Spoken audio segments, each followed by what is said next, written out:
ko. Ako po nagtataka po ako, kaya po ako lumabas. Gawa ng nananahimik po ako Nadamay po ako dito sa dokumentong pinresinta ng isang vlogger na si Maharlika. At yung confidential informant na yun, kinunan ko po ng statement. Bakit ko po sa kinunan ng statement? Kasi po, yung kanyang mga ipinakikitang litrato, masyado pong mabigat yung mga involved.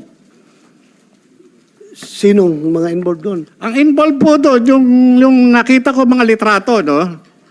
Merong artista, may politician, may mga civilian. Nung tinanong ko siya, sino ito? Kahit alam ko po na kung sino yon, sinabi niya, Sir, si ano po yan? Si Maricel. Maricel Soriano po. Si ano po ito? Si Bongbong Marcos. Maliban dito, ano pangalan nito? Bonget. Yung RD